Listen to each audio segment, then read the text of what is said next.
they had nine. They had nine. One of the nine was given power of the mind. His whole idea was to have total master mind control. He developed a whole project, and they told him of all the nine, that was the most what? That was the most powerful of the nine. See what I'm saying? So listen, you don't have a clue what's going on. We didn't have a clue what's going on. You had another one of the nine. He was able to go into matter and unlock the energy. That's that what? Atomic and what? The nuclear bomb. And all those people that did the atomic bomb, they went to the occult. You don't understand. A lot of that stuff, they got problems, Don. They could engineer this stuff out. They would run into a roadblock. They'll go into what? I say, they got more sense than we got. At least they go to the devil somewhere. Somehow. They need help. They call. That's right. See, so you begin to understand when we talk about these bloodlines, where they got their power from. He told Yahweh forbid Israel. We get that in just a moment. He forbid Israel to tap into that power. That was forbid from him, because he said Israel means I have power. You don't need to go nowhere to get no power, because I have power. Now there is some negative power that will seduce you. See, and that I do not want you to play with. See what I'm saying? And we'll talk about that in just a moment. Okay, so we finished that. I just wanted to show you the occult power and the number 9 as it was in operation. And as it came all the way down, did we get the 12th chapter down? His time is on these. Let me do this. They overcame him by the blood of the Lamb in heaven. And we picked that up in Egypt, but by them having blood down here, they had to shed the blood of the lamb, a male lamb in Egypt, in order to make their migration out of Egypt. So the blood in Egypt, at the beginning of the migration, would correlate with the blood, the lamb, that they overcame what? Lucifer where? In heaven. And that established a bloodline that has come all the way down. And we have to have that same blood of the Messiah. And we're talking about what that blood is in order to prevent from being overwhelmed by the occult powers. So you're not fighting. So then give me Ephesians 6 and 12. See, so we're not fighting against flesh and blood. People say, well, the white people, this, the black people, this. No, you must understand. It's not flesh and blood. It's occult powers. It's the hidden powers.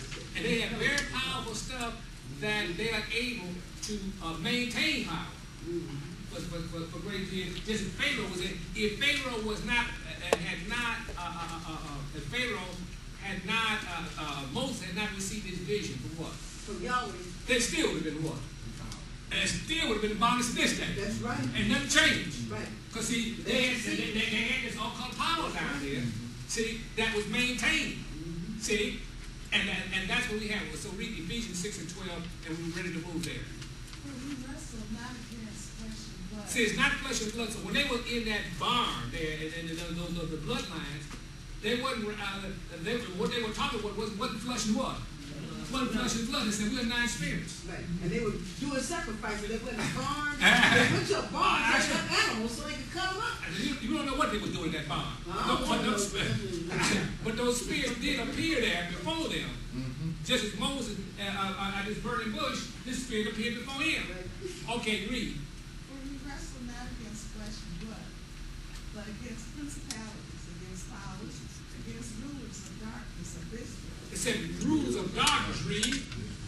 Of this world, read. Against the spiritual wickedness in high places. Now that's the spiritual wickedness. You know you can get no wickedness selling a deed 10 times, the same deed to the same house 10 times, holding on to these people, taking these people's houses and causing all types of trauma and psychological pressure on them.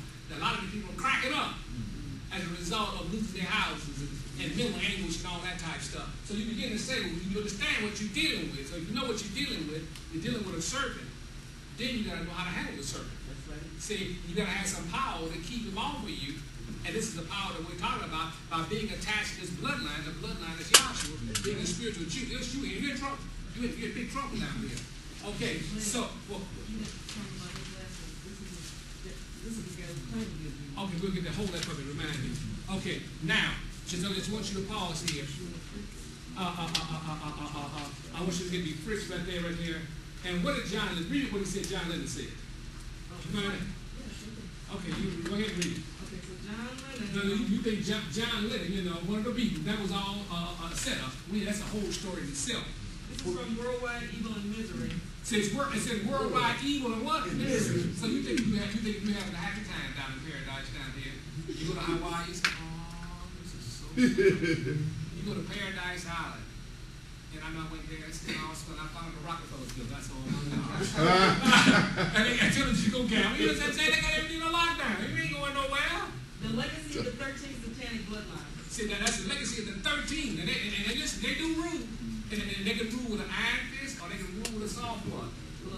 Blood. Any way you want to take it. Read. In 1962, John Lennon told Tony Sheridan in the Hamburg Star Club, I'm certain that the Beatles will be very successful because I have sold my soul to Satan. Told him straight up. See, some people say, you know what? I'm going to make it any way I can. If it reminds, if I can give my value, if I can give my soul to the devil, so be it. For filthy what? Lucre. And the devil said, you're welcome. But at the end of this, I want your what? Soul. So people say, ain't no reneging on the deal not the value. Just like you can't renege on the banker's deal. You know, the banker want that house. You don't tell the banker's jack. And people go there with their shotgun and all this type of stuff. Don't go there. Don't go there. Turn that gun on. That's right. You understand. You got to ask Yahweh to give you some power. That's right. To straighten that situation out. Okay, read. No, it's another one there. Another quote? Yeah. Marilyn Manson. That, but you can go through Dead animals. and this all started with them embracing Crowley, but we'll get off into that. Embracing what? Crowley. Do what thou wilt. Do what thou wilt. That's your thing. You can see that. And is a total undermining of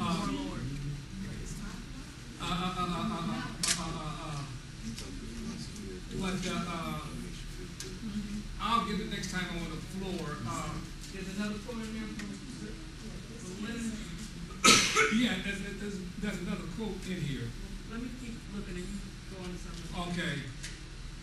Fitz is in the machine. Okay. Now, what do we have in there? Fitz. Now we're going to let her go through.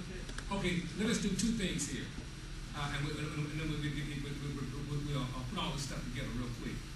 Why don't we, and I don't have to keep going back. From the City of Angels off the Pacific Ocean, good morning.